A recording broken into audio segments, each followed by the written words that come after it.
আমার প্রিয় খ্রিস্টীয় বন্ধুরা, আপনাদের প্রত্যেকে প্রভু যিশু নামে স্বাগত জানাই এবং আজকের এই গভীর আত্মিক বার্তায় আপনাদেরকে প্রত্যেককে আহ্বান করছি প্রথম থেকে লাস্ট পর্যন্ত অবশ্যই আজকের বিষয়ের সাথে আসুন আমরা একসাথে আলোচনায় সহভাগিতা করি প্রভুর সাথে। আজ আমরা এমন একটি সত্যের মুখোমুখি হব যা আমাদের অহংকার ভেঙে দেয়, আমাদের হৃদয়কে নম্র করে এবং আমাদের ঈশ্বরের সামনে দাঁড় করায়। আজকের বিষয় বা আজকের প্রচারের টাইটেল, আমি মিথ্যা তুমি সত্য। এই একটি বাক্যের মধ্যে লুকিয়ে আছে মানুষের দুর্বলতা এবং ঈশ্বরের মহিমা। বাইবেলের আলোকে তাই আমরা এখন আজকের আলোচনা সম্পূর্ণভাবে শুরু করছি। এখন আমরা শাস্ত্র থেকে একটা বাক্য দেখি। রোমীয় 3:4 কখনোই নয়, বরং ঈশ্বর সত্য হন আর প্রত্যেক মানুষ মিথ্যাবাদী হোক, যেমন লেখা আছে, যেন তুমি তোমার কথায় ধার্মিক প্রতিপন্ন হও এবং বিচারিত হলে জয়ী হও। আমেন। ঈশ্বরের বাক্যে বলছেন, এই বাক্যে আমাদের শেখায় মানুষ যতই ভালো দাবি করুক, তার মধ্যে ভুল, পাপ, সীমাবদ্ধতা আছে। প্রত্যেক মানুষ মিথ্যাবাদী। এর মানে আমরা সব সময় সত্য বুঝতে পারি না। আমরা নিজেরাও নিজেদের ঠকাই। আমরা অনেক সময় সত্যকে অস্বীকার করি, কিন্তু ঈশ্বর সত্য, মানে তিনি কখনো ভুল করেন না। তাঁর কথা কখনো পরিবর্তন হয় না। তাঁর বিচার সর্বদা সঠিক। ঈশ্বরের প্রকৃতি, আমি মিথ্যা। শাস্ত্র থেকে একটা বাক্য দেখি, গীত সংহিতা 51:5 দেখো, আমি অপরাধে জন্মগ্রহণ করেছি আর আমার মাতা আমাকে পাপে গর্ভধারণ করেছেন। ঈশ্বর তার এই গভীর নির্দত্তে বলছেন। এই বাক্যটি রাজা দাউদের অনুতাপের প্রার্থনা থেকে নেওয়া হয়েছে।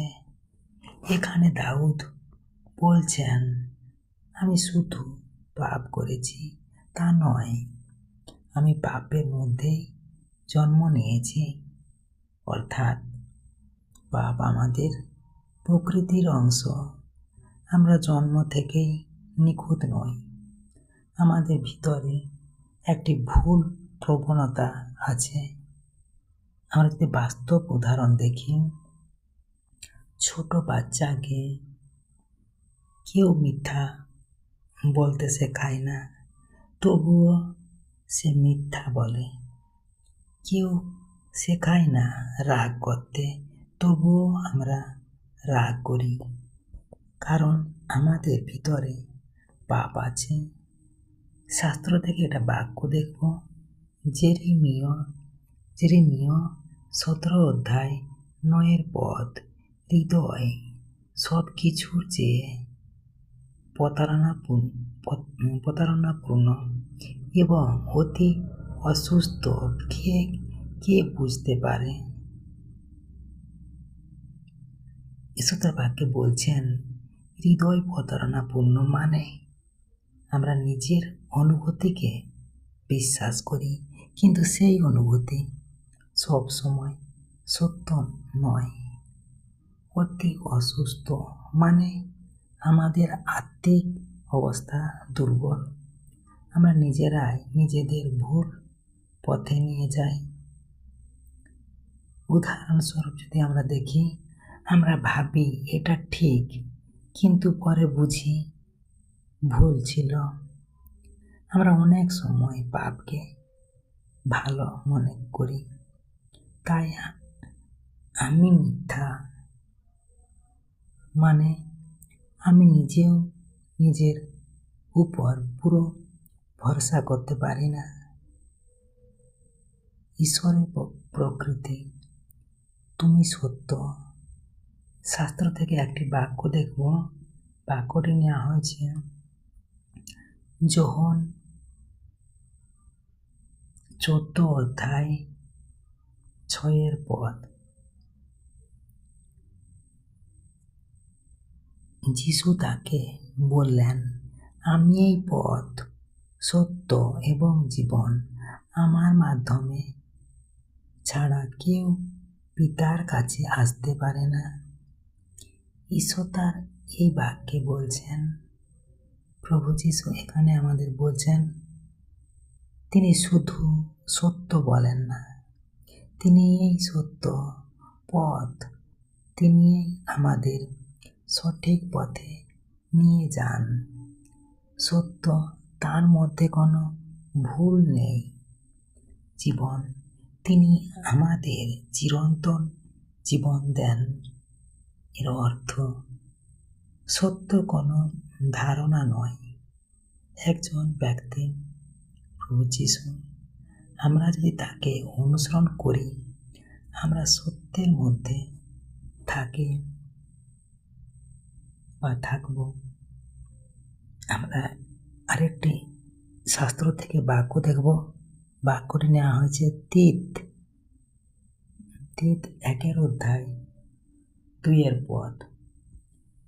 চিরন্তন জীবনের আশায় যে জীবন ঈশ্বর, যিনি মিথ্যা বলতে পারেন না, যুগের পূর্বে প্রতিজ্ঞা করেছেন। ঈশ্বর তার আপন বাক্যে বলছেন, ঈশ্বর মিথ্যা বলতে পারেন না। এটি শুধু একটি গুণ নয়, এটি তার স্বভাব। মানুষ মিথ্যা বলতে পারে, কিন্তু ঈশ্বর পারেন না। কেন না? কারণ তিনি সম্পূর্ণ পবিত্র, তার মধ্যে কোনো অন্ধকার নেই। মানুষ বনাম ঈশ্বর। আমরা শাস্ত্র থেকে একটি বাক্য দেখি। বাক্যটি নেওয়া হয়েছে যিশায় 55 অধ্যায় 8-9 পদ। কারণ আমার চিন্তা তোমাদের চিন্তা নয়, তোমাদের পথ আমার পথ নয়।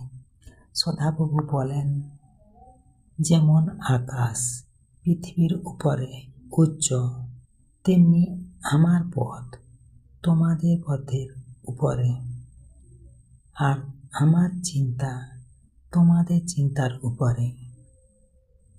আমেন। ঈশ্বর তার এই বাক্যে বলছেন, আমরা সীমাবদ্ধ, ঈশ্বর অসীম। আমরা সব কিছু বুঝি না, ঈশ্বর সব কিছু জানেন। আমরা উদাহরণস্বরূপ দেখি, আমরা ভবিষ্যৎ জানি না, কিন্তু ঈশ্বর জানেন। তাই আমাদের চিন্তা ভুল হতে পারে, কিন্তু ঈশ্বর চিন্তা কখনো ভুল নয়।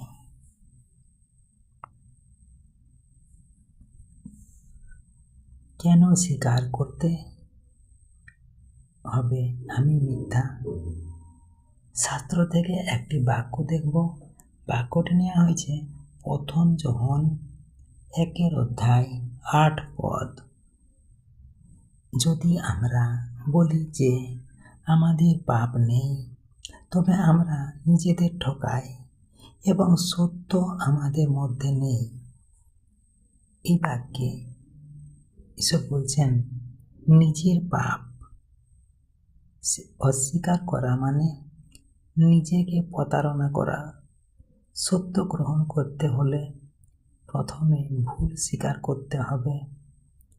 উদাহরণস্বরূপ যদি আমরা বলি, ডাক্তার রোগ সারাতে পারে যদি রোগী স্বীকার করে।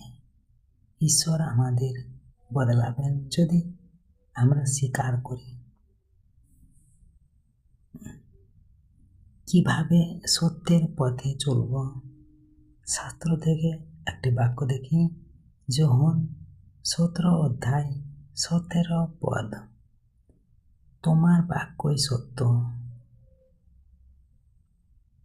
ঈশ্বর তার বাক্যে বলছেন, বাইবেল আমাদের জীবনের গাইড। ঈশ্বরের বাক্য আমাদের পথ দেখায়। এখানে আমরা এই বাক্যের করণীয়, প্রতিদিন বাইবেল পড়া, প্রার্থনা করা, নিজের ভুল স্বীকার করা, প্রভু যিশুকে অনুসরণ করা। আজকে আমরা এই আলোচনায় শিখলাম, আমি সীমাবদ্ধ, আমি ভুল করি, আমি মিথ্যা, কিন্তু ঈশ্বর সত্য, তাঁর বাক্য সত্য, তার পথই সঠিক।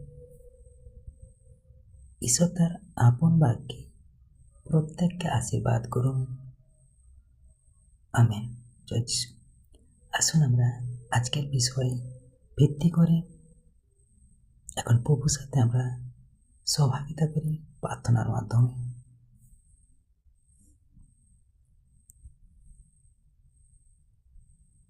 হে স্বর্গের মহান ঈশ্বর, আজ আমরা তোমার সামনে নম্র হৃদয়ে দাঁড়িয়েছি।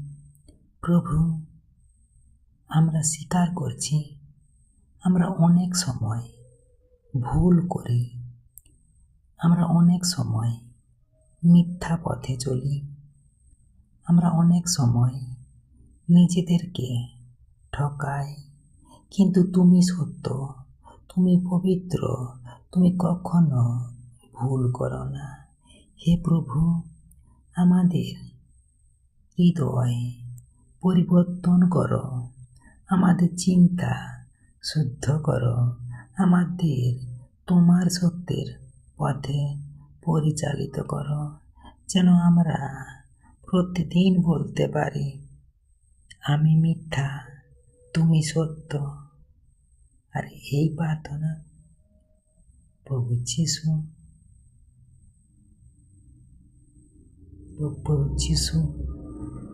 যিশুর নামে এই প্রার্থনা করি।